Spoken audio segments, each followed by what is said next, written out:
Assalamualaikum warahmatullahi wabarakatuh. Salam sejahtera buat kita semua. Perkenalkan, saya Udara Manakim, mahasiswa BINUS University Online, jurusan Computer Science dengan nomor induk mahasiswa 28026232266. Pada video kali ini, saya akan melaksanakan kegiatan Community Service atau Comser, yang dimana ini adalah salah satu program dari Teach for Indonesia Powered by Bina Nusantara, di mana pada video kali ini saya mengambil tema bagaimana cara membuat Soho Network ataupun membangun jaringan Small Office Home Office dengan sangat mudah menggunakan Luigi Reye sebagai perangkatnya dan Luigi Cloud sebagai manajemennya. Dan ini dikhususkan sekali untuk UMKM.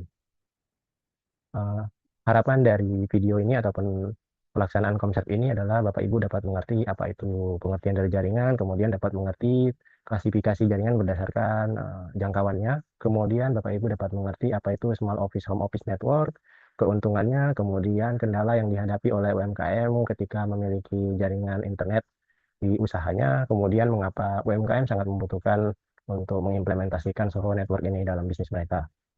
Kemudian yaitu Bapak Ibu dapat mengetahui apa itu Ruiji, kemudian apa itu Ruiji Reye, kemudian apa itu Ruiji Cloud sebagai solusi bagi Bapak Ibu dalam mengimplementasikan ataupun membangun Small Office Home Office Network. Dan kemudian yang terakhir yaitu Bapak Ibu akan mampu membangun dan mengkonfigurasikan perangkat Ruiji Reye, kemudian mampu mengetahui bagaimana cara menggunakan Ruiji Cloud, kemudian juga mampu menggunakan fitur-fitur yang menurut saya menarik untuk dibahas, seperti contoh AI Headmap, kemudian App Website Control, kemudian Captive Portal. Eh, Selanjutnya yaitu apa sih itu jaringan? Jaringan itu merupakan adalah kumpulan dari perangkat-perangkat ya, yang saling terhubung satu sama lain untuk membagi data ataupun untuk berkomunikasi satu sama lain. Selain itu juga jaringan adalah merupakan sebuah sistem komunikasi yang dapat menghubungkan berbagai perangkat untuk mampu mengenable ataupun melakukan perubahan data dan informasi. Berdasarkan klasifikasinya dari jangkauan, jaringan itu terbagi tiga ya, yaitu ada LAN, Local Area Network, kemudian MAN, Metropolitan Area Network, dan One Wide Area Network. Kalau LAN ini pada umumnya digunakan di rumahan ataupun di sekolah-sekolah kecil ataupun di kantor yang hanya satu lantai dengan ukuran yang sangat kecil dan juga jumlah user yang sangat sedikit. Kalau untuk MAN sendiri biasanya digunakan di kampus-kampus ataupun sekolah yang sudah cukup besar ya, seperti SMA ataupun SMA, SMK. Kemudian untuk WAN sendiri, WAN itu biasanya digunakan pada perusahaan-perusahaan besar yang di mana dia memiliki kantor pusat dan kantor-kantor cabang yang tersebar di seluruh daerah. Selanjutnya apa sih itu Small Office Home Office Network? Jadi Soho Network ini ataupun jaringan Soho adalah jaringan berskala kecil yang di mana ini didesain untuk rumah, kemudian bisa juga untuk small business ya ataupun bisnis yang kecil. Nah, ini sangat cocok untuk UMKM ya. Selain itu juga jaringan ini dia bisa menghubungkan berbagai perangkat ya, seperti perangkat komputer, perangkat laptop, printer, perangkat pos, kemudian perangkat kioska, dan perangkat-perangkat lainnya ya. Jadi mereka bisa berbagi data ataupun mengakses internet ya. Bisa dibilang Soho ini juga termasuk LAN, tapi dia versi yang lebih sedikit kompleksnya ya. Kemudian keuntungan dari penggunaan Soho ini adalah bisa menghubungkan perangkat dengan banyak ya ke internet, kemudian bisa berbagi data, kemudian bisa berkomunikasi, kemudian bisa sangat mendukung operasi bisnis ataupun operasi usaha UMKM tanpa memusingkan infrastruktur yang kompleks. Permasalahannya adalah UMKM ini ataupun ya pelaku bisnis ini biasanya hanya menggunakan router ISP bawaannya ataupun router internet bawaan, di mana perangkat router bawaan itu pasti sangat minim fitur ya, seperti minim fitur keamanan, kemudian jaringan kita nggak bisa konfigurasikan, kita nggak bisa atur, kemudian kita nggak bisa monitor, kemudian juga jaringannya ini ataupun performa perangkatnya ini juga terbatas ya. Misalnya sebagai contoh, perangkat untuk router ISP bawaan biasanya hanya mampu menampung kurang lebih 32 user ataupun 32 perangkat, kemudian nggak ada fitur bandwidth control ataupun yang bisa mengontrol kecepatan internet. Kemudian juga UMKM sendiri karena budgetnya terbatas, jadi keseringan melupakan aspek ini ya. Jadi dianggapnya, ya yang penting sudah ada internet di usaha saya, ngapain saya memikirkan itu. Padahal sebaiknya adalah menggunakan Soho Network ini sebagai sarana untuk potensi perluasan usahanya itu ya. Selanjutnya itu adalah karena hanya menggunakan router ISP bawaan dan hanya menggunakan satu ISP, jadi misalnya ISP tersebut mengalami kendala ya otomatis operasional perusahaan ataupun operasional UMKM ini terganggu. Dan yang terakhir yang sudah saya sebutkan tadi yakni adalah jumlah pengguna yang terbatas ya, karena perangkat bawaan itu biasanya hanya mampu menampung 32 user ataupun 32 perangkat aja. Nah, selanjutnya kira-kira apa sih solusi yang terbaik untuk UMKM? Nah, solusinya itu adalah ya penerapan SOHO tadi. Kenapa harus diterapkan? Karena SOHO ini bisa dibilang ya secara biaya juga nggak mahal dan nggak murah, tapi berpotensi untuk menaikkan pendapatan perusahaan. Misalnya sebagai contoh, misalnya perusahaan itu ataupun UMKM ini adalah bergerak di bidang konten, maka dengan adanya SOHO ini dia bisa memperbanyak konten kreatornya atau mungkin bisa memperbanyak perangkat untuk melakukan membuat kontennya, kurang lebih seperti itu. Atau misalnya sebagai contoh lagi, misalnya ada usaha kafe ataupun restoran, nah dengan penerapan SOHO ini bisa memungkinkan untuk resto tersebut ataupun kafe tersebut ya memperbanyak pelanggannya ya. Jadi pelanggan bisa diperbanyak, kemudian internet akan tetap stabil dan tetap nyaman pelanggannya. Nah, selain itu adalah performa dari SOHO network ini ataupun biasanya tidak bergantung kepada router ISP bawaan ya. Jadi performanya akan lebih baik, kemudian keamanannya lebih baik, fiturnya lebih banyak dan kemudian bisa di ini ya atur yang bisa di manage, bisa dimonitor, kemudian instalasinya juga sangat mudah.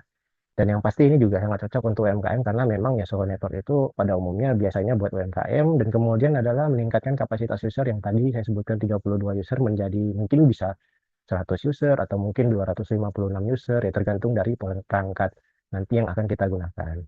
Dan yang terakhir yaitu adalah fleksibel dan scalable ya. Jadi bisa dibilang dengan menggunakan Solo Network ini kita bisa scaling ya. Mau nambah infrastruktur apa ataupun mau nambahin apa dan itu juga sangat mudah dalam penambahannya. Nah, salah satu solusinya adalah penggunaan Ruiji ya. Jadi Ruiji itu adalah salah satu provider ICT ataupun infrastruktur jaringan yang berasal dari Cina, di mana ya bisa dibilang untuk performance-nya ataupun price to performance-nya juga sangat baik ya. Dan ini sangat suitable dan sangat cocok untuk UMKM. Kemudian juga di Ruiji ini ada salah satu fitur yang menurut saya cukup menarik, di mana UMKM ini bisa mengkonfigurasikan jaringan mereka sendiri tanpa harus membutuhkan bantuan teknisi TI ataupun memiliki background TI ya. Yaitu adalah fitur Wiji Cloud, di mana fitur ini adalah sebuah cloud base yang gratis yang bisa diakses di mana aja ya. Yang penting kita tersambung ke internet, yang di mana kita bisa melakukan monitoring, mengkonfigurasi, manajemen dari perangkat-perangkat Wiji yang nanti akan kita gunakan. Oke, selanjutnya perbandingnya. Perbandingannya di sini saya membandingkan antara TP-Link, kemudian ada Ruiji, kemudian ada Aruba, dan kemudian ada Cisco ya. Ya bisa dibilang Ruiji ini ada di tengah-tengah, dia tidak enterprise, dia tidak mahal, kemudian juga dia tidak begitu kompleks ataupun tidak begitu rumit dalam instalasinya, tapi ya dia juga nggak sangat mudah seperti TP-Link yang basic, beda dengan yang Omada ya. Yang Omada dia lebih sulit dibandingkan Ruiji Renge. Terus juga yang paling utama tuh ya dari Ruiji adalah ini ya free Ruiji Cloud ya. Ini yang paling penting karena yang lain itu dia belum ada dan kalaupun ada di TP-Link misalnya sebagai contoh itu hanya ada di Omada yang dimana itu di atas Ruiji Rege, kemudian di Cisco ini udah masuknya enterprise jadi nggak mungkin digunakan oleh UMKM.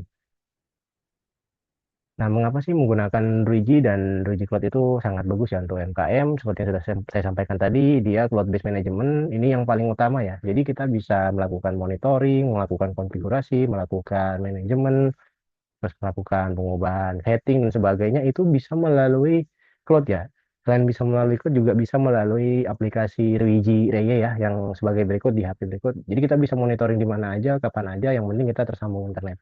Dan kemudian juga Ruiji Reye ini bisa dibilang harganya cukup affordable ya. Jadi dia untuk produk Reye dimulai dari harga 100 ribuan sampai kisaran 3 juta atau 5 juta ke atas ya.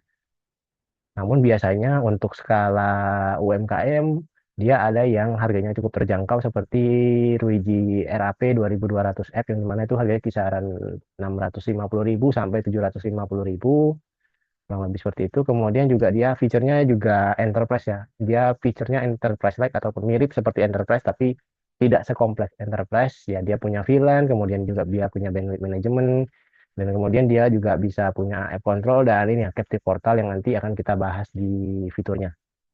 Selanjutnya itu dia sangat mudah diinstalasi, plug and play, bisa dengan mudah dikonfigurasi, kemudian eh, dia konfigurasinya bisa dari mana aja ya. Misalnya sebagai contoh nih, kita udah masang perangkatnya, tapi kita belum sempat konfigurasikannya. Kita bisa konfigurasikan ya, misalnya di luar ataupun jauh dari lokasinya.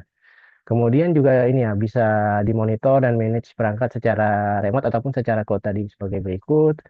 dan nggak perlu onsite. Kemudian juga dia cloud-nya gratis ya, ini juga penting ya. Jadi pokoknya cuman internet aja udah kita bisa pakai Luigi Cloud-nya. Terus juga settingnya juga gampang, dia nggak ribet, nggak ada command line interface, nggak ada apa namanya kita setup pakai code-code atau script-script ya. Jadi udah langsung aja auto ngikutin aja arahan dia di next next nanti langsung oke. Terus juga bisa deploy perangkat secara banyak dengan mudah ya. Nanti kita akan contohkan di demo, kita bisa apa namanya menambahkan perangkat misalnya bisa sekali 5 atau sekali 6 hanya dalam satu kali konfigurasi ya. Jadi kita nggak perlu konfigurasi satu-satu nih perangkatnya. Jadi kita sekali konfigurasi bisa menambahkan 6 perangkat bahkan lebih hanya dengan memasukkan serial number-nya aja. Dan yang terakhir ya scalable ya. Jadi karena kemudahan tadi terus juga dia gampang mau nambahnya ya bisa dibilang sangat scalable ataupun bisa bertumbuh ataupun menambah lah sesuai dengan kebutuhan perusahaan dan pertumbuhan dari perusahaannya. Berikut ini contoh ya dari apa namanya Luigi Cloud tadi dan ini Luigi Cloud-nya yang dari website. Kemudian adalah Luigi Cloud ya. Jadi Luigi Cloud ini sebenarnya bagus atau enggak sih, aman atau enggak sih? Ya bisa dibilang Luigi Cloud ini sangat aman ya untuk penggunaan usaha ya. Dan di mana Luigi Cloud ini juga memungkinkan perangkat-perangkat Luigi yang kita punya itu bisa melakukan update firmware secara otomatis yang bisa diatur ya. Dan Luigi ini juga sering ngasih update firmware, kemudian update terkait lah. Dan selain itu juga manajemen trafficnya itu terenkripsi ya. Jadi antara perangkat dengan cloud itu manajemen trafficnya itu terenkripsi dan nggak bisa sembarangan dibuka ya. Dan terakhir itu adalah data trafficnya. Jadi penggunaan internetnya itu ataupun penggunaan datanya untuk apa itu dia nggak masuk ke cloudnya. Jadi cloudnya ini nggak tahu nih internetnya digunakan untuk apa. Kurang lebih seperti itu. Nah, sebelum kita membangun jaringan untuk UMKM ataupun membangun Soho Network untuk UMKM ya, pastikan dulu bahwa jumlah usernya berapa, kemudian perkiraan perangkatnya berapa, kemudian perangkat yang digunakan apa saja. Kemudian adalah kalau bisa UMKM ini wajib ya, ataupun disarankan menggunakan dua internet service provider ataupun dua layanan internet. Misalnya sebagai contoh untuk main linknya itu bisa menggunakan IndiHome, kemudian untuk backup linknya bisa menggunakan MyRepublic. Kemudian selanjutnya adalah ukuran bangunan, kemudian berapa lantai bangunannya, jumlah ruangannya, kemudian denah bangunannya dan material-material ruangannya ya. Misalnya sebagai contoh ada ruangan partisi atau mungkin ruangan kaca ya. Kemudian adalah penggunaannya. Jadi biasanya internet itu digunakan untuk apa? Misalnya kalau di UMKM KT pasti penggunaannya beragam ya. Ada penggunaan sosial media, browsing, kemudian buat meeting, kemudian buat streaming, gaming, file transfer dan lainnya. Dan terakhir adalah bisnis kamu. Bisnis kamu itu apa, Pak? Misalnya sebagai contoh kafe, kemudian restoran, ataupun konsultan, ataupun startup, online shop, ataupun kantor kecil ataupun ya kantor-kantor cabang yang kecil lah. Kurang lebih seperti itu.